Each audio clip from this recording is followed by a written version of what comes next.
Okay, so to bring us home today, we had a presentation comes from Lithium Universe, ASX code LU7, and they have a market cap of around 20 million.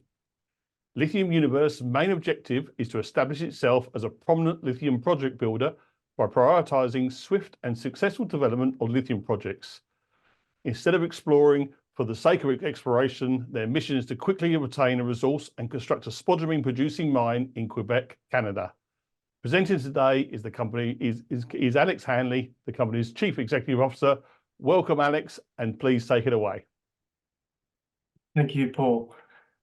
It's a pleasure to present Lithium Universe Limited, committed to building a lithium future and closing the lithium conversion gap in North America. Now, what is the conversion gap? From our side, it's a very easy supply and demand thesis. What we have on the supply side is a very strong supply side coming in from the Atlantic region, not only across South Africa and Zimbabwe, but also within West Africa, Brazil, and more importantly for us in the tier 1 jurisdiction of James Bay, Quebec. What we see across about 8 or 9 distinct projects is a total global resource of about 500 million tonne, which has doubled in the last 12 months, and we see that doubling again in the next 3 to 4 years. So a very strong supply within North America. From the demand side in North America, what we see is about 25 new cathode or gigafactories coming online by 2028. Now, this equates, according to the US Department of Energy, to a requirement of around 1,000 gigawatts, which then comes into about 850,000 tonnes of lithium chemicals required to actually get these gigafactories and cathode facilities into operation. So this is the big demand side. Now, currently, what we're looking to do and what currently is happening within that Atlantic corridor is any mine that is actually up and running has to send their spodumene all the way through to China before making its way back into the gigafactories and cathode facilities in North America. China currently process about 95% of the world's spodumene. Now, this is the lithium conversion gap as we see it. There's currently no lithium converters in North America, and only about 100,000 tonnes slated for production in 2028. So this is the large lithium conversion gap that we see at Lithium Universe. So what are the problems with filling the gap? One, it's a very complex chemical process, one that's been plagued with technical and technical difficulties and failures within Australia and North America, with not only new companies but existing lithium producers. Now, this is why it's important to have experienced operators and also proven technology. We've seen a few issues in WA, and this has been all over the news, not only in the Financial Review, but many different media outlets in Australia. Tianqi Kwinana hydroxide plant.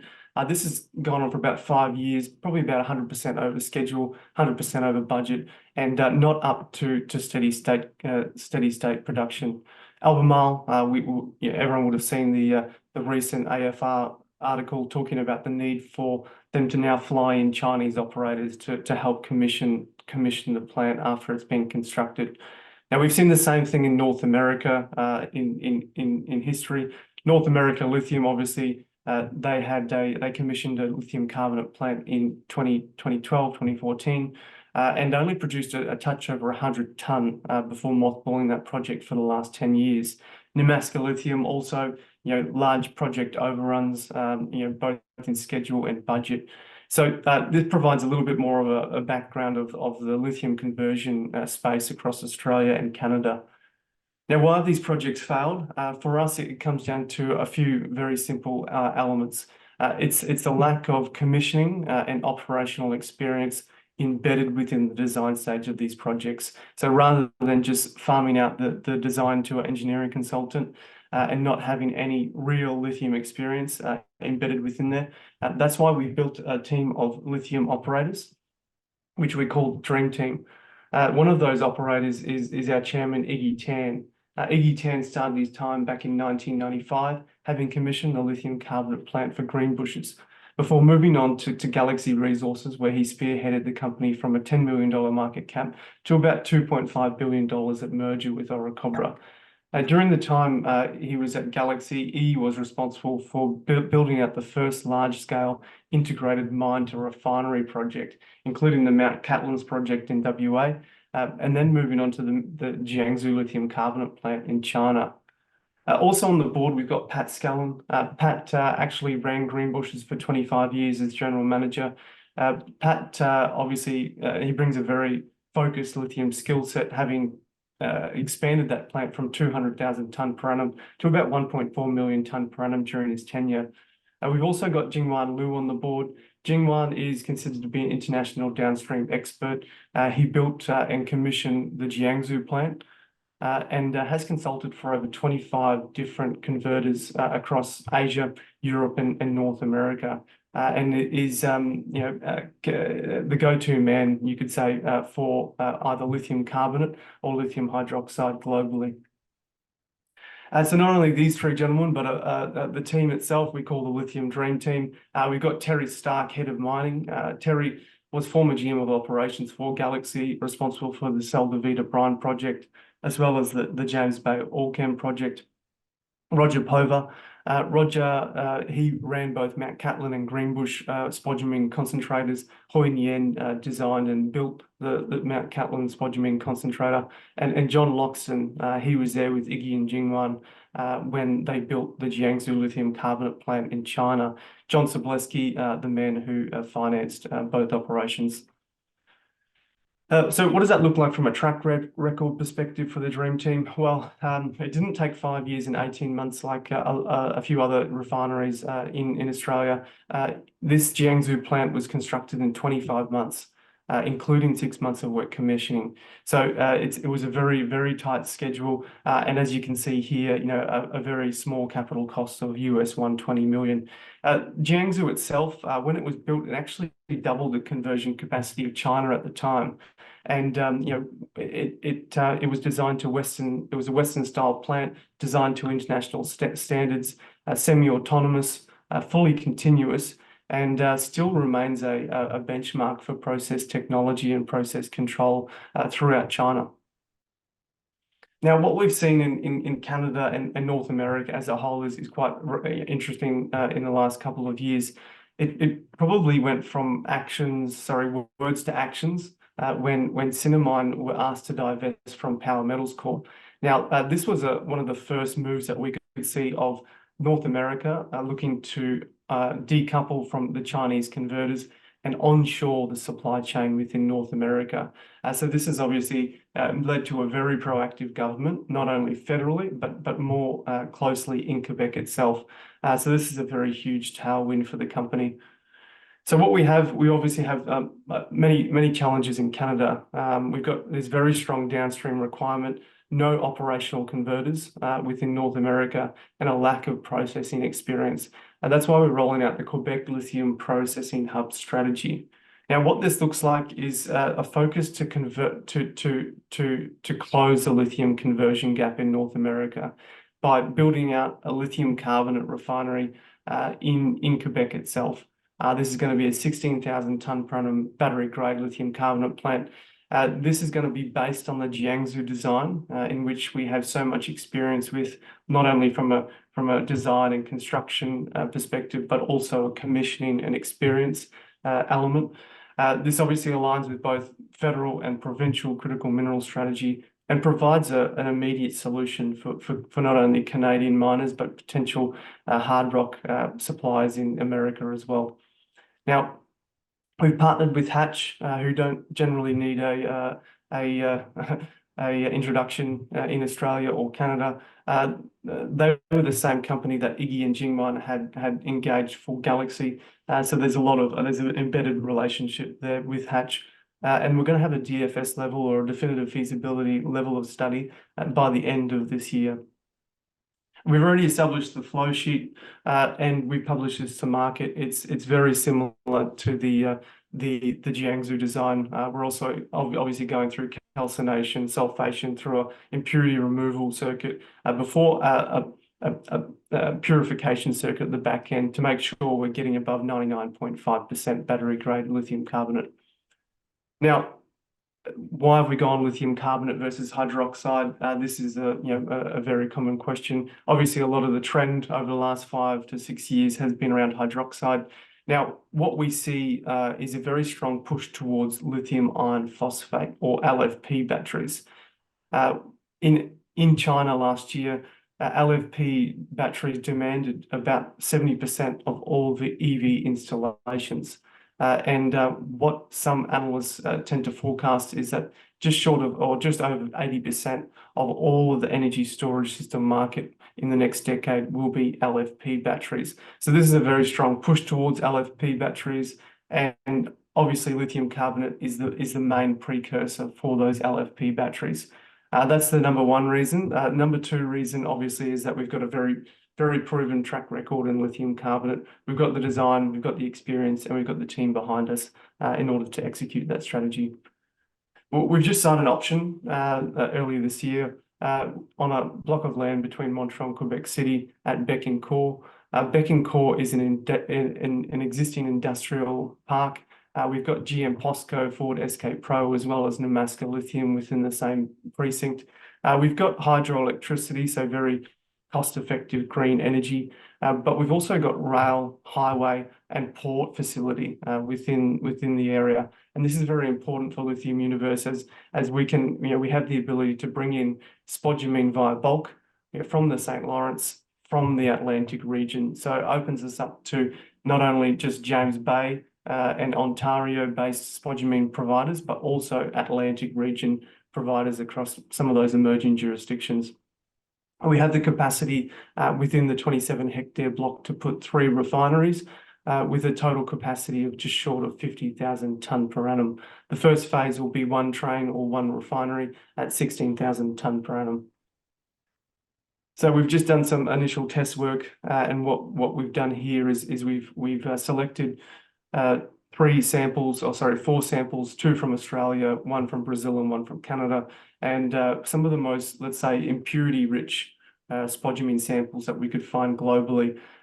We did this on purpose to validate the flow sheet against these different ore types and spodumene crystal structures to validate that we could process anything from around the world with any impurity profile. So what we found within our first test work is that on the first pass, we actually obtained 99.7% lithium carbonate above battery grade of 99.5%. So this validates obviously the flow sheet and obviously the company's business proposition of a merchant refinery in North America. So, ladies and gentlemen, we've obviously got the right team, the dream team with a proven track record. We're in the very good district in Canada and North America, open to the Atlantic region, and we've got a very strong strategy to close the very real lithium conversion gap in North America. So thanks for your time today, and it's a pleasure to introduce the company. Over to you, Thanks. Paul. Yeah, I really appreciate it. Thanks, Alec. A great presentation. Now, I think this next question, you mentioned earlier about the lithium converters, the chemical process. It's not an easy process. There have been problems for people who've been trying to replicate what the Chinese are doing. The question here is, you made a recent trip to China. What were your key takeaways and findings, and what were you doing in China? Yeah, no, great question.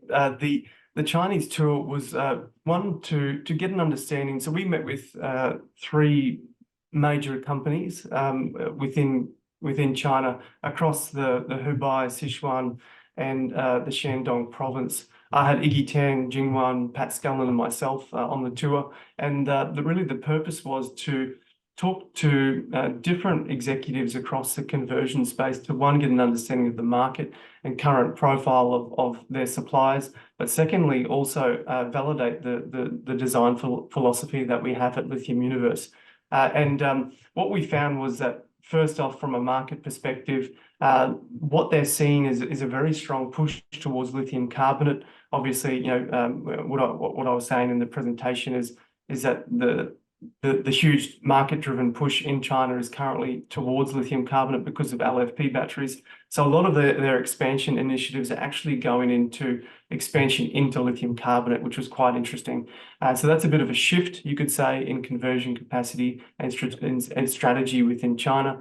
Secondly, from our various discussions, where we currently are at, within the lithium price itself is probably, close to the bottom. If not, we haven't, we've already been there. A lot of them said current pricing for them is very, let's say, marginal. And I think the third point, Paul, was around our design philosophy.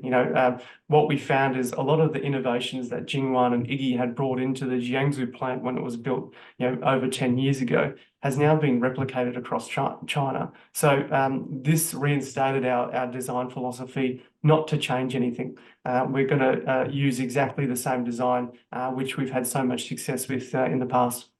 Great. And a question here, what kind of assistance are you expecting from the governments, both in Canada and the US going forward? Yeah, great question again. What we've seen both provincially and federally is very strong support, right? The provincial government in Quebec are considered to be the gold standard in terms of foreign direct investment, and what we've seen is nothing short of that, to be quite frank. What we see from 12 months of recent activities within Quebec itself, we've seen Northvolt, obviously, with their big battery plant at Saint Basile. We've seen the GM POSCO CAM facility and the Ford SK Pro facility. All of these facilities have had very significant financial support from both the federal and provincial government, sometimes equating to around 50% of CapEx numbers that are coming out. So what we're seeing is, a very strong initiative from the provincial and federal government. And, Lithium Universe is what you could probably say a poster child for, what they need and what they want in the province. Apologies for that interruption. That was a schoolboy on my part. I left my phone on not on silent, and that was the wife. So I apologise for that. Another question here. What is the likely CapEx requirement to develop the Bécancour facilities? We're obviously working on that at the moment through our definitive feasibility study. So we can't really provide a figure to the market just yet until we've done all of our homework. Now, we've run some initial figures based on rough order of magnitude, and even optimistic and pessimistic CapEx numbers do work within a merchant refinery model. So without saying too much in that regard, Paul, I'll deflect that one for the time being until we have the definitive feasibility tucked under our arm. No, totally understand. But this question here back to the lithium refinery that you're planning to build and develop. Obviously, you want to use that for your own spodumene, but are you having conversations, or you plan to have conversations with neighbours that also can be potential clients of yours going forward? Oh, absolutely. So that's really the model, right? Is what we're seeing is that it may take a few more years for potential local spodumene supply to come online. Hence, we have the flexibility to bring in spodumene via boat, right? And this is the key element, because if all going well based on our project schedule, we could have the lithium refinery in operation by 2028. Now, we could be bringing in spodumene from the Ichinga region in Brazil, from the West African Birimian, many different lithium projects coming online in the next few years in Mali and also down in Ghana, but also in Zimbabwe and South Africa. So what we have the ability here is to really provide a service which is currently a monopoly in China. And we provide a service, on the eastern seaboard of North America, feeding into the local gigafactories. So it's a point of difference, and a point of difference, obviously, we're ready to tackle. Alex, been an absolute pleasure having you on today, and we'll be watching the story very, very closely. It'd be great to get you back on in the second half of the year. Thank you for your time today. Excellent. Thank you, Paul.